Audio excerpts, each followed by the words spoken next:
Este é o segundo webinar deste ciclo que nós iniciamos sobre a sucessão nas empresas familiares. No primeiro tivemos o privilégio de ouvir um caso de sucesso na primeira pessoa com uma convidada muito especial, a Carla Carreira da empresa Macolis, empresa que fez com sucesso a transição para a segunda geração. O meu nome é Cristina Trovão e sou partner na TGA, especialista em estratégia. Em conjunto com a Mónica Ferreira, da Audaz, especialista em inteligência emocional, desenvolvemos o GPS para a sucessão para apoiar as empresas familiares na transição entre gerações, quer através do apoio na estratégia da empresa, quer na gestão das emoções, que é tão importante nas empresas familiares, quer no desenvolvimento de competências de liderança. Hoje vamos falar de algumas estratégias e desafios no planeamento da transição de uma geração para outra e contamos com uma convidada muito especial. Mónica, queres É verdade, convidada? sim, é verdade, Cristina. Hoje contamos com a doutora Ana Amaral Gomes, advogada há mais de 30 anos, portanto ela saiu da creche e ficou logo advogada, não é verdade? E atualmente é associada da PRA, uma sociedade de advogados com escritórios por todo o país, nas mais variadas áreas de apoio legal, das mais variadas áreas, em específico aqui da sucessão. E como especialista nesta área, ela própria tem duas lindas filhas. É apaixonada por ajudar as pessoas ou resolver problemas e dificuldades das pessoas quando têm pouca clareza, e aquilo que lhe dá mais gozo na sua profissão é precisamente trazer assim clareza e resolução nesta parte legal às pessoas que a procuram.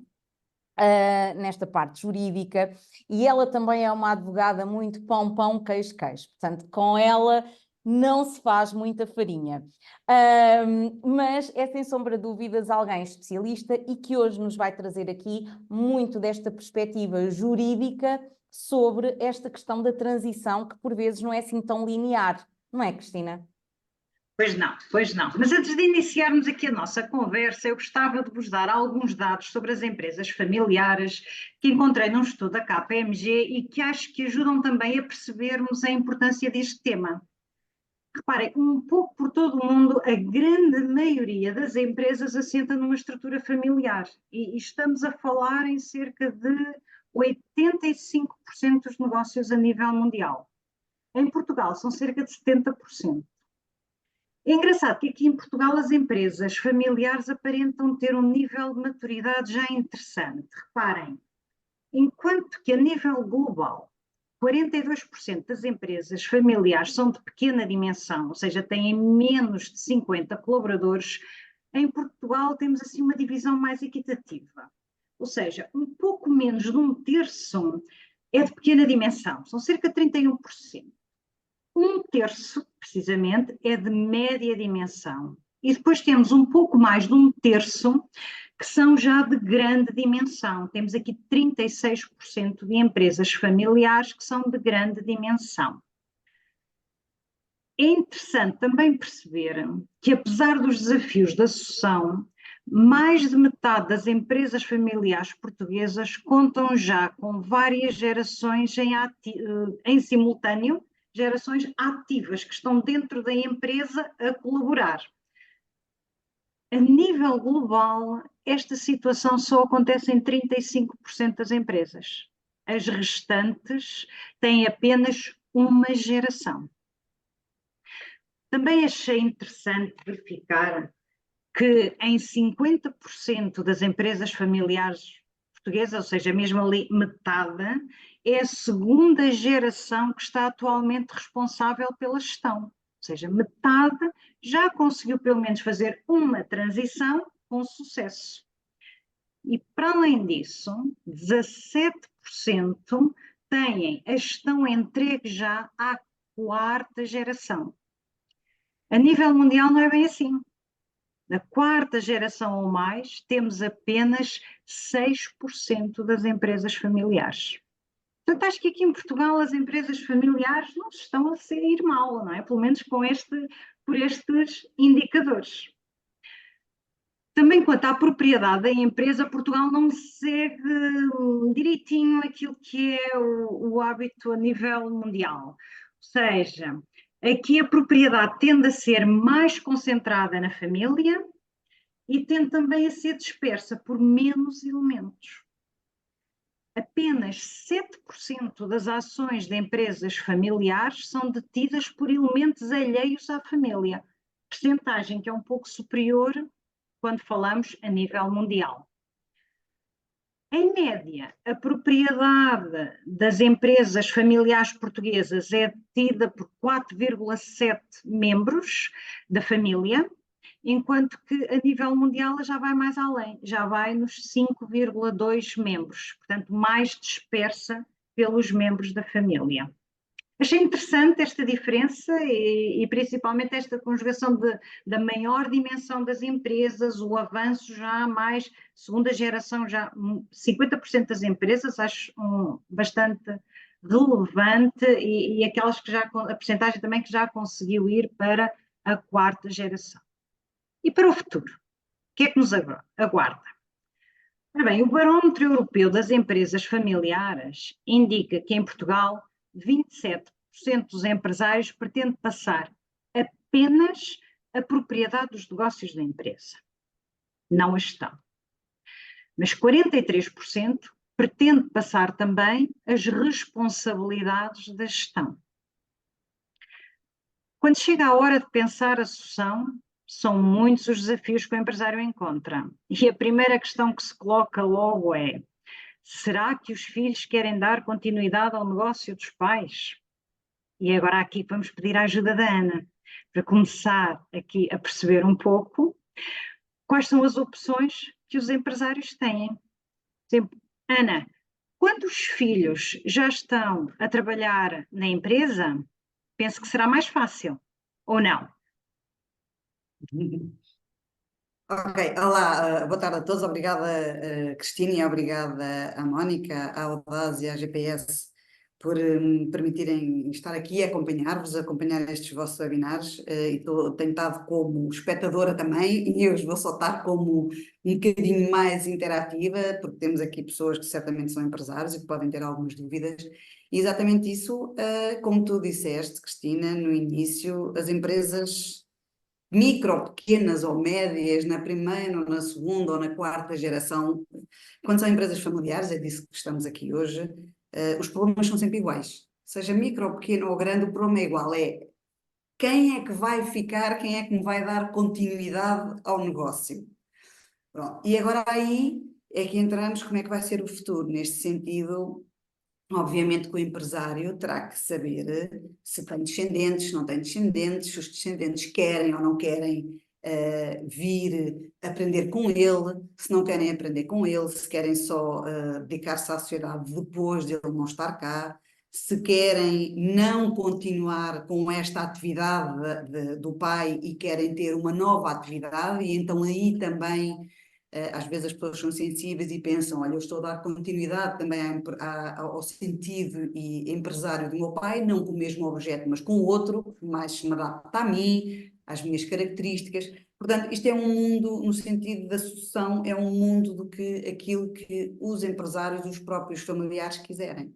Portanto, depois o que é que acontece? Na minha experiência, há variedíssimas formas do que tem acontecido. Há pessoas que só têm um filho e ele quer e efetivamente continua a atividade, identifica-se com ela, sabe desenvolvê-la. Há outros que não têm, que têm 2 ou 3 filhos, um quer, outros 2 não querem. Há outros, e então aí aqui pode-se colocar a questão de, neste momento, enquanto tiver cá o patriarca ou matriarca, então os filhos vêm e ajudam na empresa e do ponto de vista só de gestão, depois quando eu já cá não estiver, então logo se vê o que é que se faz às cotas. Há outros que não, há outras pessoas que querem logo transmitir as cotas, fazer logo uma espécie de partilha, entre aspas, onde nessa partilha entra a empresa é um bem como outro qualquer, quando se diz empresa, a cota é um bem como outro qualquer, numa casa, é um bem que é sujeito a partilha, portanto é um mundo e cada empresário sabe, tem as suas ideias, pensa como é que quer fazer e obviamente terá sempre, isto é quase inevitável, tem que ter o apoio de algum técnico, tem o apoio de alguém que o consiga auxiliar nisso e a melhor forma de conseguir partilhar, porque a partilha é uma forma que se faz e há regras para o fazer. Portanto, cada um depois saberá acompanha e é aconselhado por certamente um advogado, um consultor ou alguém que consegue auxiliá-lo nessa tarefa, que às vezes é simples, outras vezes não é assim tão simples, outras vezes é mais árdua, outras vezes não é, outras vezes é alvo de conflito depois entre família, outras vezes não é. Portanto, é um mundo que é um mundo bonito de se gerir, bonito de ajudar, tentar às vezes perceber, ou já às vezes, em 30 anos de advocacia é verdade, já acompanhei algumas sociedades que umas começaram, outras acabaram, outras tiveram continuidade, outras já vão na segunda também, e uns na terceira em 30 anos, aqui em alguma terceira geração. Tenho tido algum cuidado e vou aconselhando da melhor forma, tecnicamente que sabem, mas também os advogados adaptam-se à vontade do que o empresário quer fazer e que os seus familiares querem. É o que eu posso dizer assim, resumidamente. Ana, do que tu acabaste de referir, diz, há processos mais simples, há processos menos simples, e no que me toca a mim, muitas vezes aquilo que eu percebo é, há uma grande identificação do empresário com a própria empresa, ou seja, por vezes é difícil este desprendimento e o empresário olhar o negócio como um bem e olha o negócio quase como parte dele.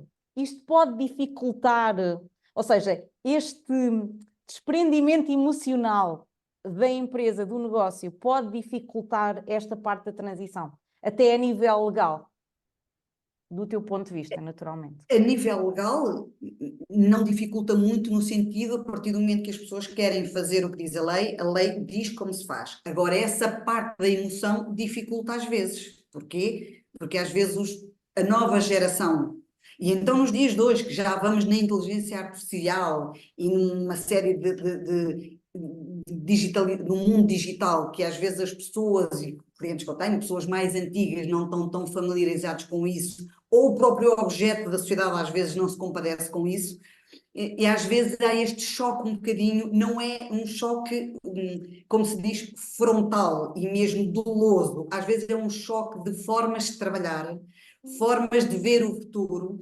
formas de ver o amanhã, e que às vezes as pessoas que veem aquilo como eu sempre fiz assim, eu criei isto, tinha esta ideia, e às vezes não se consegue continuar com essa ideia. Não quer dizer que esteja melhor ou pior. Às vezes vai por um bom caminho ou não, do sentido dos instrumentos que estão ao dispor da gestão.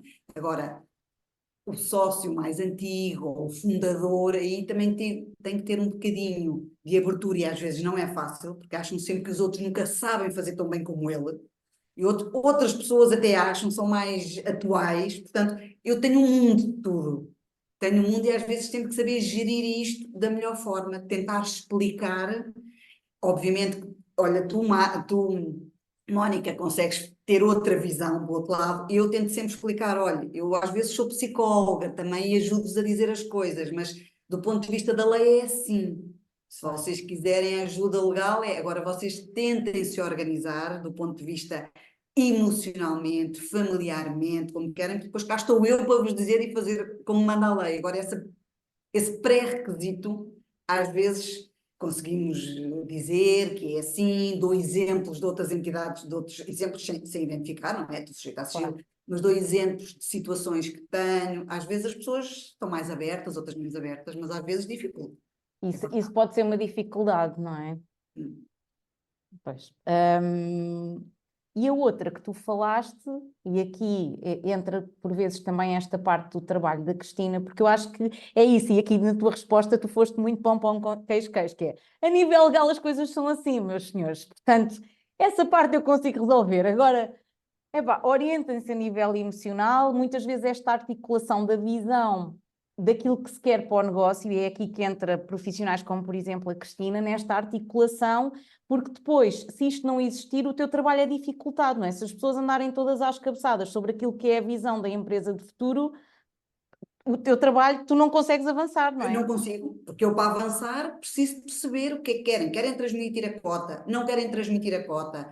Querem ficar com a cota e só transmitem uma parte do capital, ou uma cota ou não, ou uma parte da cota que têm? Ou não querem, ou só querem para já dar entre aspas, não se fala, não há dar. A gestão, querem os filhos mais. Primeiro a decisão do que se quer, do que se pretende, do que todos estão em sintonia do objetivo, tem que ser tomada pelas partes. Eu já tenho situações que a melhor decisão foi a venda. Portanto, e por isso é que digo, essas situações, essas decisões são 90% ou 85% têm que ser tomadas pelas pessoas. Depois entram os técnicos, entra normalmente o contabilista e o advogado, que ajuda na decisão de perceber a melhor forma de fazer. Ou é a venda, ou é a continuidade, ou é a cessão da cota, ou é a transmissão da cota, ou a cota na totalidade, ou a divisão da cota entre 2, ou entre 3, o que for. Agora, aquela primeira decisão, de facto, tem que ser das pessoas. Sim, e essa é uma decisão que realmente muitas vezes é complicada e é complexa, principalmente quando há vários filhos. Porque depois o que é que acontece muitas vezes? Um dos filhos está dentro da empresa, está a ajudar o pai, está a pensar na sucessão e depois há outro ou outros filhos que estão fora da empresa, que têm outras profissões e que não sentem a mesma ligação ao negócio. Aqui começa a ser complexo. O pai depois pensa, o que é que eu faço para conseguir ter aqui uma compensação, vamos lá, ou para poder realmente ter aqui, conseguir compensar os dois filhos, sendo que um tem interesse na empresa, mas o outro não tem. Não sei se esta é uma situação que tu também tens deparado já algumas vezes. Olha, e como deve calcular, em 30 anos tenho tido variedíssimas situações. Essas, por exemplo, uma delas, em que a pessoa tem 2 filhos, e vamos até, só para dar o pouco tempo, vamos focar nessa dos 2 filhos, ou 3, ou o que for. Tem dois filhos, um quer e outro não quer, ou 2 querem e um não quer, ou um quer e 2 não querem. Das duas, uma. Isto, lá está, as coisas são mais ou menos fáceis do ponto de vista, fáceis, entre aspas, do ponto de vista de decisão jurídica. É assim, um quer e outro não quer. Um quer do ponto de vista do negócio, e eu tenho situações em que um filho diz, olha, eu não quero saber da empresa para nada, eu não quero isso para nada, o meu pai não tem mais nada para me dar, mas eu não quero saber. Eu não quero a empresa também, desejo sorte ao meu irmão e eu sigo o meu caminho. Há outros que não, que são mais, vá lá, mais legalistas naquilo que diz a lei, e a lei diz que efetivamente todo o património do pai é para ser dividido de igual forma entre os filhos, exceto se o pai não quiser beneficiar em vida um ou outro ou terceiro, e pode o fazer. Não se podem deserdar filhos, não se podem prejudicar filhos, mas há umas situações em que se pode fazer, os filhos não têm que herdar igual forma uns dos outros. Portanto, há variedíssimas situações. Há outros que querem efetivamente fazer assim, há outras situações em que o pai tem uma empresa, mas tem mais imóveis, património, tem dinheiro e querem, olha, e aproveitam esta situação, tem N situações, acreditem neste sentido, aproveitem a situação, a dificuldade que estão a sentir da sucessão do negócio e aproveitam para fazer aquilo que se chama a partilha em vida. E então aproveitam, como há mais bens, pensam logo fazer isso para obviar até problemas futuros. Às vezes o pai é um fiel na balança, não é? Às vezes os herdeiros podem não se entender muito bem, e às vezes o pai é um fiel, portanto, a pessoa é que tem que conhecer os seus filhos e tem que dizer, olha, eu vou aproveitar isto, já sei que eles podem um dia mais tarde vir a ter problemas, prejudicarem-se, vamos aproveitar esta altura para... Portanto, é um mundo de situações que eu tenho tido. Portanto, e cada um há uns que são realistas, não, ficas com a empresa, eu tenho que ficar com outra coisa, ou tu ficas com a empresa e vais mudar dinheiro. Há variedíssimas situações. Há outros que vão-se embora, são imigrantes, não querem saber da empresa. Depois obviamente tem a ver com a situação financeira da empresa. Há uns que a empresa anda ali, uma pequena empresa anda ali na sua gestão diária com mais ou menos facilidade. Se houver uma empresa fantástica que dá milhões, se calhar os outros, mesmo que não queiram, podem ficar alerta. Se houver uma empresa normal em que eles pensam, olha, eu não quero saber, é o trabalho do meu irmão, da minha irmã, dos meus irmãos, eles é que fiquem com isso, eu tenho outro trabalho, não preciso daquilo. Portanto, há variedíssimas situações. E isso, lá está, voltamos ao mesmo. Primeiro decide-se mais ou menos, vê-se, e depois cá estaremos nós para ajudar a perceber como é que se faz isso da melhor forma, de tentar minimizar problemas do futuro. Oh, Ana, eu tenho aqui uma dúvida eu nem sei, porque cada um fala a sua linguagem, eu não sei propriamente a tua, mas estavas a falar nesta questão dos filhos, não é? E de um não quer saber, está no estrangeiro, diz, olha, não quer saber do negócio para nada, pá, fica aí com a tua vida, eu vou seguir com a minha, pronto. E o pai ou a mãe, não é? Faz a tal divisão e não dá nada da empresa a um dos filhos, não é? Dá a um, não dá a outro. E de repente, imagina, a empresa começa a ter sucesso e a faturar e não sei o quê. É possível o herdeiro que não tinha nada vir reclamar e dizer: ai, olha, afinal eu também quero. Não. Depende de como as coisas são feitas. Quando vocês falam em dar, pressupõe doação, dar mesmo. E portanto, depende da forma como são feitas as coisas. Às vezes nas cotas não se dá, cede-se. Okay. E depois às vezes cede-se de forma gratuita ou forma onerosa. Portanto, isto é o mundo. Estaríamos aqui a falar de uma série de coisas. Mas eu acho que percebi onde quero chegar.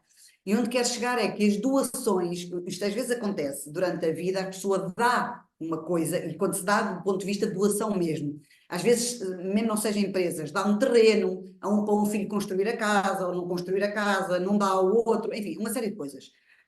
Ou dá às cotas, dá, e depois temos que ver como é que ele deu, se as transmitiu gratuitamente ou não, se as deu gratuitamente ou não, se isso pode configurar uma doação, porque no fim, à herança, os herdeiros legitimados, ou seja, os descendentes, os ascendentes, quando querem concorrer à herança, têm que repor na herança todas as doações que receberam em vida.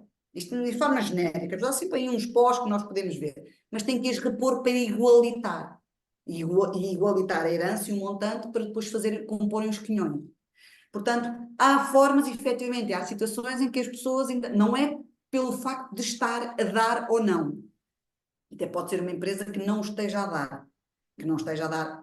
Do ponto de vista genérico, as doações feitas em vida a herdeiros legitimários, ou seja, a filhos, ou a cônjuge, ou descendentes, ou ascendentes, se quiserem depois entrar na partilha, têm que repor.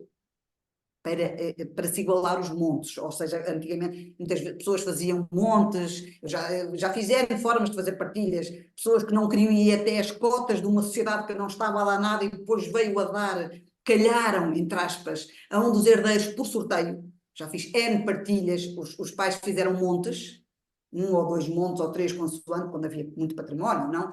E depois, como ninguém queria nada em especial, ou ninguém queria, ou queriam, os irmãos davam-se bem, então tiraram as sortes. Aqui não há nada depois a fazer, e lá vai uma empresa no meio daquilo. Okay. No meio do monte, lá vai a empresa. Portanto, depois cada situação tem a sua especificidade e depois nós temos que ver consoante as coisas foram feitas, como foram feitas as coisas, foi gratuito, se não foi gratuito, para perceber se tem que retornar, entre aspas, à herança ou não. A minha pergunta era mais no sentido, o que é que o empresário pode fazer para salvaguardar o filho que fica com a responsabilidade da gestão e da continuidade da empresa, de mais tarde vir a ter um irmão a reclamar por dividendos da empresa, não é? A forma mais fácil de o fazer é ceder onerosamente. Uma venda é sempre uma venda. E nunca ninguém mais tarde pode vir a reclamar o que quer que seja. Uma doação tem aquelas condicionantes que eu te disse. Depois tem que se ver caso a caso o que é a doação. Uma venda é uma venda. Atenção que a venda entre famílias e a venda de um pai para um filho carece da autorização do outro ou dos outros. As coisas não são assim tão muito simples. Eu não posso chegar... Eu tenho duas filhas, como disseste no início, e eu não posso vender a uma filha o que eu quero sem a outra filha dar autorização. Porque senão estava aberta a forma de eu deserdar um filho. Uma pessoa, quando não sou deserdar um filho, aquilo que é altamente proibido por lei. Os filhos podem ser um pouco beneficiados em relação aos outros, em relação ao outro, mas nenhum pai pode deserdar um filho. Portanto, se assim fosse, se eu agora pudesse vender o que quero a um dos meus filhos, então, ou a empresa, o património, uma casa que estava aberta, era uma forma sutil de dar a volta à lei. Por isso, para te responder à tua questão, o que é que um empresário pode fazer para isso não vir a acontecer, para não virem a haver alguma ou outra quesilha entre os irmãos, para já é vender. Tudo que for vendido em vida, a um ou outro com a autorização do outro, depois um dia mais tarde não pode ser. Foi vendido, foi autorizado, não se pode vir a pôr em causa, não é em causa o ato, mas o valor. Certo, se não for, certo. As doações, como te disse, podem estar sujeitas a uma ou outra reversão. Não do bem em si, atenção, não da cota em si. eu posso querer doar a minha cota a um filho, a cota em si é sempre minha, do filho que eu doei. Agora, tem que entrar o valor da cota na altura para se chegar ao quinhão, entendes? E depois Certo. a pessoa tem que dar tornas, se essa cota valer mais, na herança toda. Agora, a cota é como uma casa, é mais fácil de perceberem. Se eu quiser doar um terreno a um filho e tiver só mais um para doar, ou doar dois a um filho e só tiver um, o valor desses terrenos entra na herança, não é o terreno em si. Claro. Agora, se um dos filhos, por conta desses terrenos, ficar com mais do que o outro, então dará tornas. Não é o bem em si. Genericamente, há uma forma do bem ter que retornar mesmo. Mas genericamente, o bem não volta, até porque isto acontece não em empresas, mas muito em casas, em terrenos para construir a casa, não sei, não volta o terreno, a pessoa não perde a casa, volta é o valor do terreno. Certo. Percebes? Sim, a questão é uma situação bastante pertinente porque o valor da empresa, consoante a gestão que for realizada, pode variar muito e no momento em que o filho pega, o valor pode ser um e depois na continuidade, portanto, passado uns anos, podemos ter aqui um valor ou muito superior ou muito inferior, dependendo depois daquilo que aconteceu no mercado e na sequência dessa questão. Sem dúvida que é muito pertinente, esse alerta foi muito bom, Ana. Eu tenho aqui uma outra questão que me surgiu com o que tu disseste, Ana, que é, nestas várias alternativas, e tu referiste isto no início, não é? A importância do empresário se rodear de técnicos, especialistas nas mais diversas áreas que lhe permitam tomar as decisões de forma mais consciente, mais ponderada, mais justa, mais legal, não é? Que proteja, que o proteja não só ele enquanto empresário, mas também os filhos. Eu não queria usar aqui um termo que não fosse correto, mas a equidade e a igualdade aqui destas, não é, destas questões legais. No caso da venda, imaginando que porque às vezes estas questões colocam-se, não é? Está o empresário, e a vida vai acontecendo e o negócio vai acontecendo e não se pensa muito bem no futuro, não é? Com que idade, ou seja, a que momento da vida de uma empresa é que o empresário deve parar para pensar, e agora, o que é que eu vou fazer? E reunir-se com profissionais, e quais é que são esses profissionais? Ou seja, qual é que é o momento e que profissionais é que ele deve consultar para começar a ponderar como é que vai ser esta transição? Olha, do ponto de vista da assessoria técnica às empresas, eu diria, e isto já não tem nada, isto eu julgo que aquilo que na gíria jurídica se diz é público e notório, do meu ponto de vista, é logo desde o início. Quando constituis uma sociedade, deve estar assessorada das pessoas que podem ajudar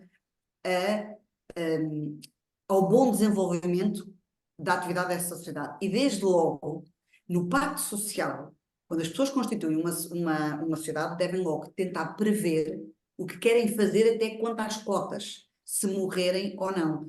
Muitas pessoas, hoje em dia, constitui-se uma empresa com 1 euro. Antigamente ainda era preciso 5.000 euros, agora é 1 euro, não é preciso. E muitas pessoas constituem as empresas até sozinhas, as conservatórias do registro comercial têm aqueles modelos de pacto social que são 6 artigos, e a pessoa tem um pacto social com 6 artigos, em que se prevê só quem é a gerência, quantas são as cotas, qual é o capital social, onde é que é a sede, e às vezes é aí, nesta fase, que se pode prever imensos problemas do futuro. Nomeadamente, o que é que acontece a uma cota quando um sócio falece? Nomeadamente isso, o que é que pode acontecer? Entre essas e muito mais coisas. É aí que se devem prever logo o que é que acontece, é quando nasce a sociedade e quando morre a sociedade. Até quando podemos definir tudo no pacto social. Agora, isso é a minha opinião, e de experiência de 30 anos que já vi muita coisa, umas mais bem feitas e outras não, o problema que houve quando as coisas foram assessoradas no início e quando no Pacto Social ficou estabelecida uma série de regras, e principalmente, e não só, porque a família às vezes também há muitas quesilhas, quando são 2 ou 3 pessoas que se juntam e constituem uma sociedade, que até não são família, não se conhecem, outras conhecem, enfim, há uma série de problemas que se conseguem prevenir no Pacto Social. Quando as pessoas assim não o querem, Olha, eu dir-te-ia que quando começam os problemas é que as pessoas às vezes, quando são aqueles empresários, quando são, vá lá, um empreendedor, um empresário mais previdente, ao longo da vida há sempre um advogado que o vai assessorar num outro negócio. Há pessoas mais previdentes que querem uma mera consulta para perceber, olha, eu vou fazer este negócio, tenho que me acautelar em alguma coisa. Outros que não, obviamente vão desenvolver a atividade da melhor forma. E quando é que entram os advogados? Quando existem problemas. Pronto. Nesse momento, aí existem. E aí os advogados têm que remediar e não prevenir. Portanto, remedia-se como se pode. Quando no decurso da vida as pessoas começam a ter consciência da sua sucessão, aí é quando efetivamente eles começam. Os advogados não lhe dizem que não há um momento em que a pessoa tem que ter consciência da sucessão. Tem a ver com a realidade da família, como se dá à família, quantos filhos têm, se é que têm, porque até pode haver um casal, dois, três pessoas que tenham constituído uma cidade que não têm filhos, não têm família, até são amigos. Lá está, como isso acaba, devíamos prever. Portanto, e não há um momento. Quanto a isso, não vos posso ajudar, porque não há um momento. E a lei não te diz, não há. Há, é a minha experiência e a minha alguma visão do que já tenho vindo a ver, e que se no início conseguirem prevenir, é muito mais fácil. Sim. Isto tu disseste, não é?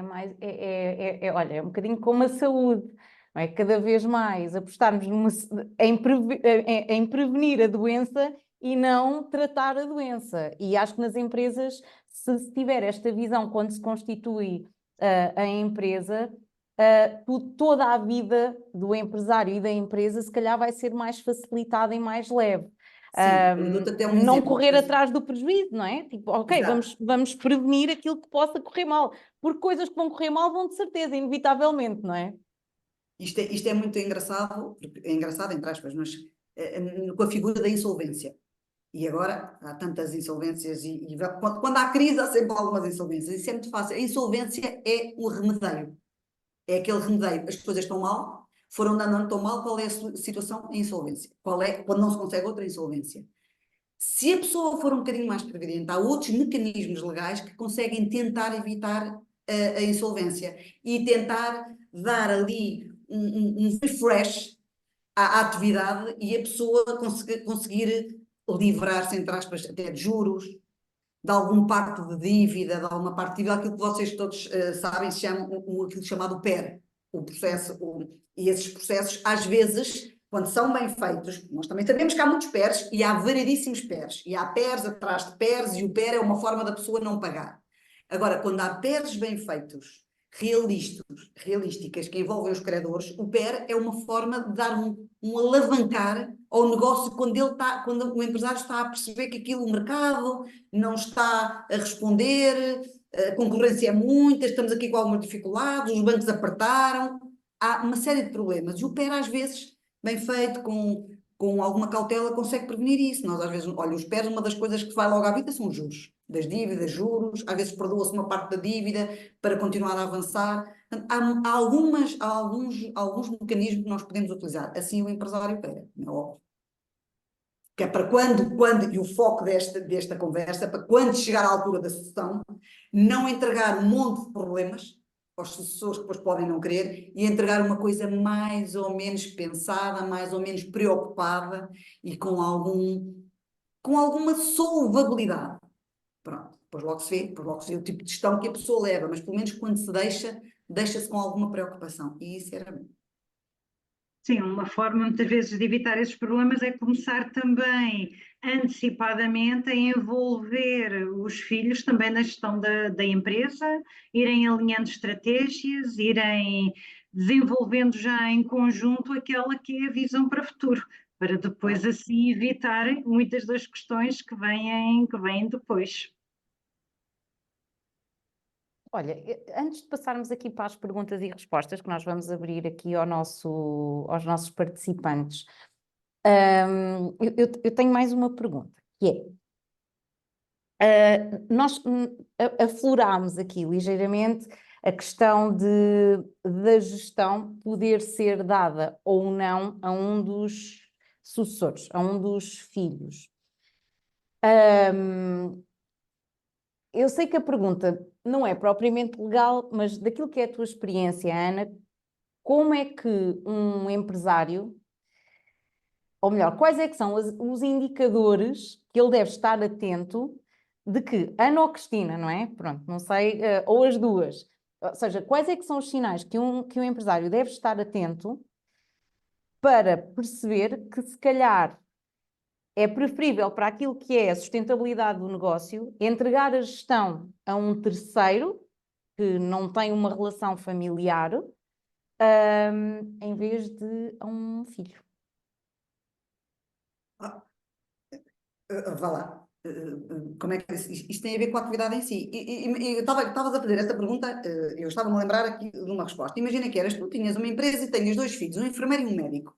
E a tua empresa era uma construção civil. O que é que os teus 2 filhos iriam fazer na tua empresa? Mesmo que tu quisesses que eles. Porque também tenho clientes em que eu gostava que o meu filho viesse para cá, eu tenho 2 filhos, eu tenho uma filha. E há outros que dizem que não, os filhos seguem, têm as asas deles e vão voar e eu cá me arranjo, eu logo sei o que é que faço. Esta foi a minha atividade, a atividade dos meus filhos é outra. Portanto, não adianta a um empresário, um pai, querer que os filhos, um pai, uma mãe, o que for, não há pais e mãe, a pessoa querer que os filhos façam, os filhos não são nossos e os filhos são deles. Portanto, eu pergunto às vezes, quando vejo na minha vida, às vezes, já tenho situações destas, em que os 2 filhos têm uma atividade que não tem rigorosamente nada a ver com o objeto social da empresa. Portanto, aí não adianta o pai querer, ou das duas, uma também tem situações em que o filho não tinha nada a ver e também veio. E também fez, e mais, também tive situações em que os filhos não tinham nada a ver com isso, até nem viviam, isto até foi cá na Areia uma, as outras não, tenho outras no Porto, estou-me a lembrar de um no Porto, até nem viviam na mesma cidade, o pai faleceu e alguém tinha que dar continuidade à empresa, porque foi assim, de repente portanto não estava nada preparado. Eles até foram lá um bocadinho aos trambolhões no início, mas a coisa compôs-se. Portanto, isto tem tudo a ver com a pessoa, com as pessoas. Agora, a gestão a entregar a um filho é só se efetivamente, o meu conselho de fora, que não tem muito a ver com a lei, mas tem a ver com alguma experiência do que já vi, o filho quer ou não quer lá estar, tem apetência ou não para ser um empresário, para ser um líder acima de tudo. Depois tem a ver tenho empresas que têm 2 empregados, eu tenho empresas com 200 e tal empregados, portanto isto tem a ver com a pessoa quer ser um líder de 200 pessoas, não quer, tem apetência para isso. Cada caso é um caso e tem que se ver. A ajuda que eu dou quando as pessoas me perguntam a minha ajuda é legal, posso lhe dizer a minha experiência, casos que eu tenho vindo, que eu vejo. Agora, do ponto de vista legal, voltamos ao mesmo, as pessoas decidem, consoante aquilo que têm em casa, entre aspas, e depois cá estaremos nós para ajudar. Agora, estou-me a lembrar desta situação que disse exatamente, um enfermeiro até médica, e não adiantava nada ir para uma empresa de construção civil, não quisiam, não querem, não estão cá sequer, não queriam. Portanto, a empresa vai ter que ter outro fim. Claro. Que não só com os filhos. Lembrei-me agora que foi uma coisa recente. Outras que ainda não acabou, que ainda estamos a começar a perceber. Agora Claro. há variedíssimas situações. Claro. Cristina, do teu ponto de vista e da tua experiência? Por acaso tive uma situação também semelhante ali com a da Ana, mas aqui era dos filhos era médico e o outro estava na empresa, e daqui também a questão do empresário, ele envolvendo o filho que estava na empresa na gestão, mas sempre com aquela preocupação do filho. Mas aqui o que é muito importante pensar é a questão. A propriedade é uma coisa, a gestão da empresa é outra. Portanto, os filhos podem manter, principalmente a empresa já com alguma dimensão e tem alguma rentabilidade, os filhos podem perfeitamente manter a propriedade da empresa, tendo depois uma gestão profissionalizada. E contratam alguém para a gestão da empresa, ficando depois os filhos com a responsabilidade da supervisão e da orientação. Portanto, muitas vezes, isto mesmo em grandes famílias e há empresas familiares de sucesso que funcionam assim, os filhos, de certa forma, têm, a família, o que tem é um código de conduta, a visão da empresa, as linhas gerais da estratégia, mas depois há um CEO que é contratado e que vai desenvolvendo aquilo que são os desígnios da empresa. Portanto, e isto às vezes nós baralhamos um pouco aquilo que é a propriedade da empresa e aquilo que é a gestão da empresa, porque no dia a dia estamos muito habituados àquela figura do sócio-gerente. Ser sócio é uma coisa, ser gerente é outra, ou ser administrador, o CEO, são coisas distintas que é importante ver. E sim, muitas vezes é preferível manter a propriedade, mas com uma gestão depois profissionalizada. Ou vender? Ou vender, sim, claro. Senão, Ou vender? porque por ver, lá está um pouco que a Ana também dizia, depende da vocação dos filhos, podem não ter vocação para esta parte da supervisão e de mesmo isto acharem que não conseguem ou que não querem seguir, e aí há sempre a possibilidade da venda da empresa. Atenção, a venda da empresa enquanto ela é rentável. Porque muitas vezes, lá está aquilo que falavam também há pouco das falências, vai-se deixando arrastar a questão, vai-se deixando decair a empresa e ela vai sempre perdendo valores. E por vezes as pessoas esquecem-se disto, enquanto que se atuarem logo, a rentabilidade será muito diferente. Sim.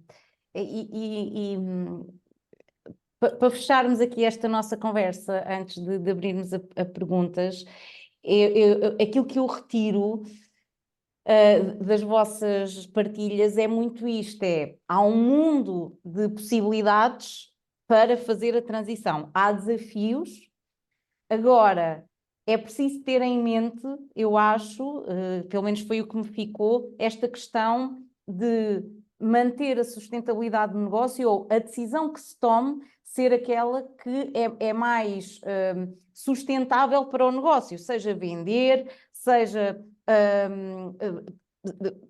ceder cotas a um dos filhos e compensar o outro de outra forma, seja uma gestão externa e isenta, mas isto eu acho que vai exigir do empresário este desprendimento emocional que muitas vezes dificulta esta decisão toda, porque a empresa, não é quem o empresário é. E quem tem o seu próprio negócio, eu sei que isto é difícil porque é suor e lágrimas muitos anos e há quase uma cola daquela que é a nossa identidade enquanto empresários com a empresa. Mas para o bem de todos é importante que exista este desprendimento emocional do negócio também, para que se levem as coisas a bom porto, rodeado dos melhores profissionais e técnicos para ajudar nestas decisões quando a transição. E agora sim... Deixa-me só dizer-te uma coisa no sentido Força, Ana. de, eu costumo dizer às vezes às pessoas que querem constituir empresas, a primeira coisa que eu digo é, olha, uma empresa não é um brinquedo. Implica grande responsabilidade, não só financeira, como social, como pessoal. E uma empresa faz parte de uma herança, mas não é igual, faz parte, é um bem como outro qualquer, do sentido componente da herança, mas é um bem com muita responsabilidade social. É totalmente diferente eu ter uma empresa ou ter um terreno ou ter uma casa. Claro. Ter um carro. E isto é preciso que as pessoas tenham na cabeça, porque com negócios que fazem com fornecedores, sem fornecedores, avais que prestam aos bancos, sem avais aos bancos, os contratos de trabalho que fazem com os trabalhadores.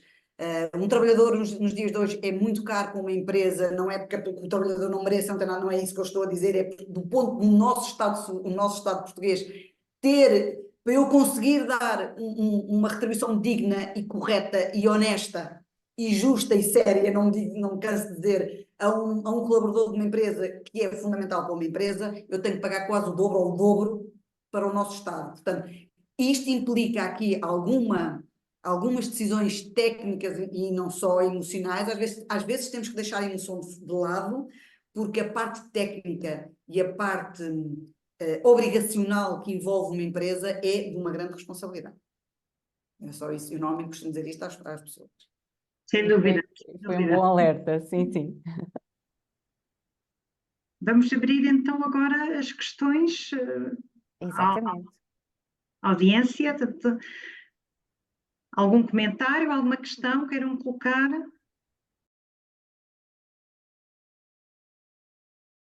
Como a Ana já transmitia há pouco, isto cada caso é um caso. Vender, a opção de venda normalmente é quando nós vimos que não há uma continuidade para a empresa. Ou então aparece-nos uma oportunidade tal que não a queremos desperdiçar, não é verdade? Agora temos de pensar, a geração seguinte, será que tem apetência para o negócio? Será que não tem? Será que tem interesse? Será que não tem? Acho que basicamente é isso, Ana. O que é que tu dizes? Acho exatamente isso. Acho que Gastão, se tens filhos que dão continuidade, ou sobrinhos, ou o que for, às vezes, quando se diz filhos, eu tenho situações em que os empresários não têm filhos, ponto final. E os herdeiros. Olha, eu tenho situações em que não há herdeiros. E tenho situações em que os herdeiros não são os filhos. E tenho situações em que os herdeiros são sobrinhos.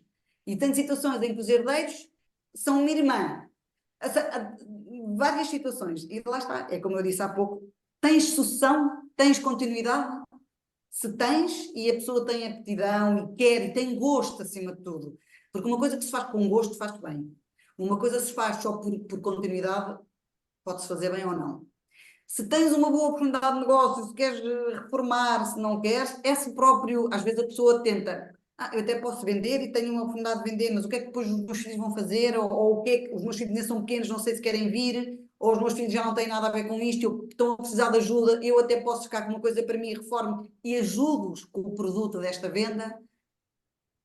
Cada situação é uma situação. Tenho situações em que tiveram que vender por questões de saúde e tiveram mesmo que vender.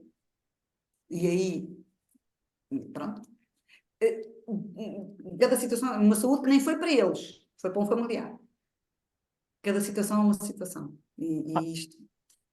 Eu, Se os filhos estão interessados ou estão já de alguma forma envolvidos na empresa, é começar a preparar a sucessão o quanto antes. Porque quanto mais cedo se começa a integrar, mais suave pode ser a transição e realmente pode haver aí um alinhamento, não sentindo depois a quebra na empresa. às vezes nestas tomadas de decisão está não só a parte financeira, mas também a parte emocional. Então, uma das técnicas que eu sugiro aos meus clientes é fazer uma grelha de ganhos e perdas das decisões. Mas ganhos e perdas, todos os ganhos e todas as perdas daquela decisão, sejam emocionais, materiais, de tempo, de relação. Porque muitas vezes isso ajuda a que a tomada de decisão seja mais racional.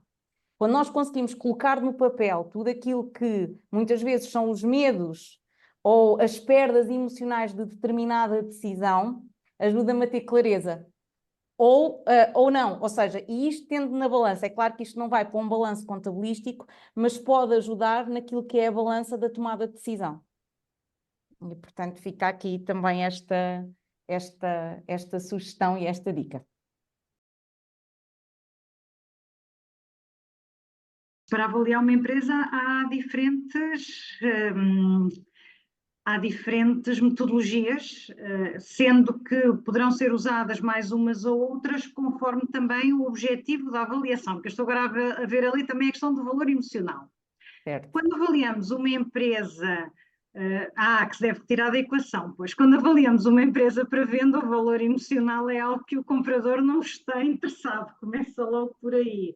Mas essa é uma questão bastante pertinente, porque cada vez mais se encontra empresários que pretendem esse valor emocional também e ter esse retorno. Gabriel, os métodos de avaliação de uma empresa são diversos. Isto, agora, estar aqui a explicar é mais complicado, mas tu podes fazer o valor patrimonial, múltiplos de EBITDA, pronto, isso agora aí já é.